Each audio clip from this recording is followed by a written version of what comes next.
So Micah's Creek is a home ownership opportunity project. It is also a geographic location in inner East Athens, inside the loop right beside the Firefly Trail. It's 11 acres, 37 homes for families, and 11 tiny homes for veterans and artists. The 11-acre lot in East Athens is the main hub, but then we're also building family houses scattered throughout the neighborhood.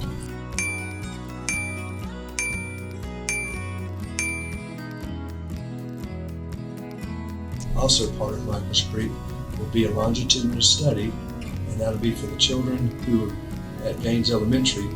University of Georgia Family Consumer Sciences will be doing a longitudinal study for 5 to 7 years, looking at the grades of the children, because we have preliminary studies that show that academic achievement is increased dramatically when someone moves into a Habitat home.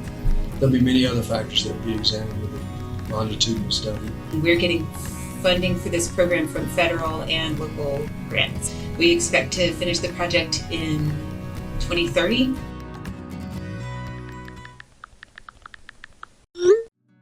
During phase 1, we're going to build 15 homes for Lydia's Place. Lydia's Place works with students who have either experienced homelessness or aged out of the foster care system and are putting themselves through school.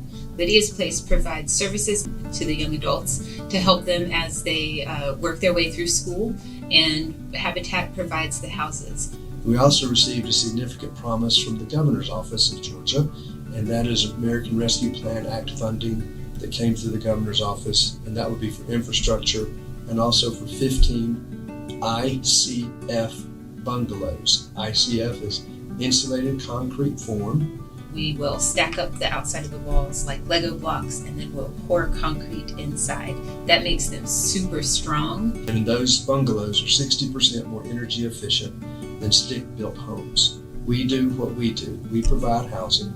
Lydia's Place then provides the services. We will have phase 1 completed with infrastructure this month. And we will finish all 15 by October 31st, 2026. That's the aim.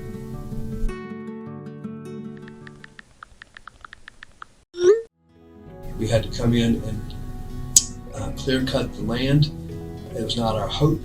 We wanted to be able to create a little village where we saved some of the significant trees, because some of those trees were very old. But because of the size of the neighborhood and because we are trying to house as many people as possible.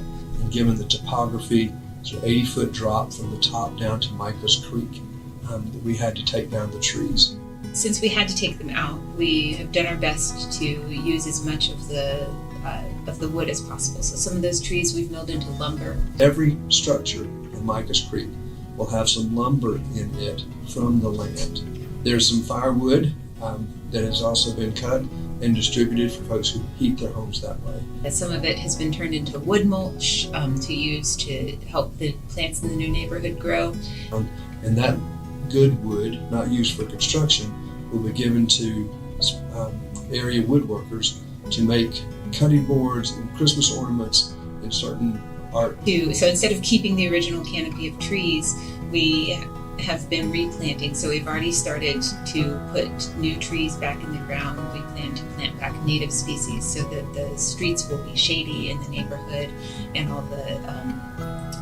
all the benefits that come with trees, but they will be safe. So our new community will be safe with tree-lined streets.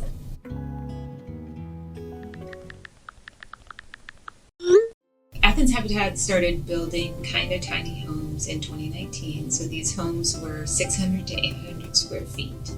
It's a little bit larger than what you would consider an actual tiny home. So in the Micah's Creek neighborhood, we have been given permission to build 11 actually tiny homes. They're going to be under 600 square foot. So these will be homes for veterans or artists to live in. Since they're under 600 square foot, they will be very energy efficient, so people will have lower bills and be able to spend their money on things other than their electricity.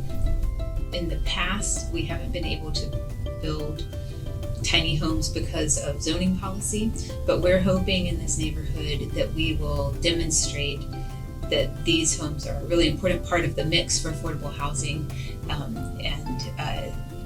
we're hoping that through this project people will see the advantage of building this kind of homes and move policy in the direction to allow them in other parts of the community.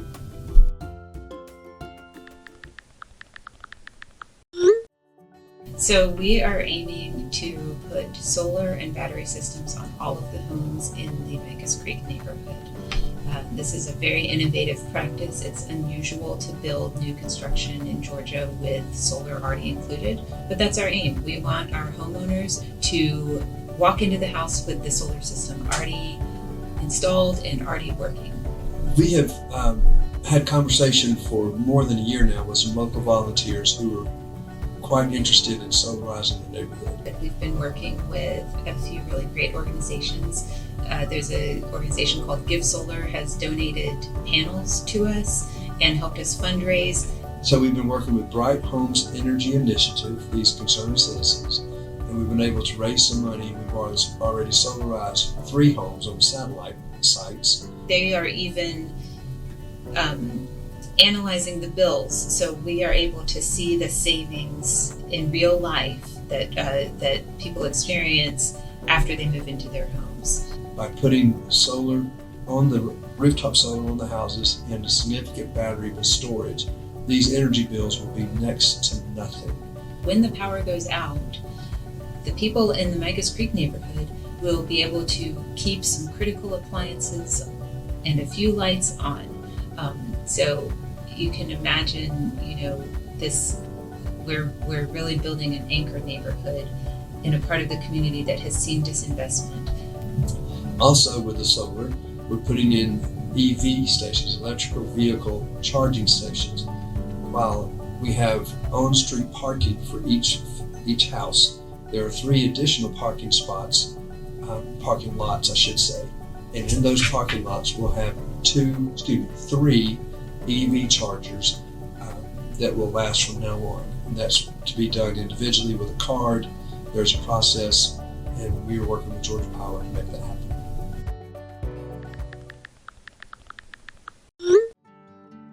To fund this neighborhood, we've primarily relied on federal and local grants. We also use our general fund to build houses. When people buy things from our restore, that money goes straight back into building the houses in our community. 30 years of mortgage payments, paying that principal, which will not change because we're 0% mortgages, and we service all our mortgages. Into that 30-year window, the family will own the house and the dirt, becoming the foundational building block for generational wealth. We also have sponsors who, we have groups and individuals sometimes decide to sponsor a home. If an individual or a group, a club, a church, a Sunday school class, whoever wants to sponsor a house at Micah Creek, the process is really simple. You simply contact us here at the office, go to our website, there's details about that. We know that in 2026 we will build these 15 ICF bungalows for Lydia's place. We'll also build additional 3 or 4 family houses before the end of the year. And then in 2027, we will build at least 4, hopefully 10 houses for families, and some of those, and also some tiny homes will be in that mix as well. And we appreciate any sponsorship that we receive.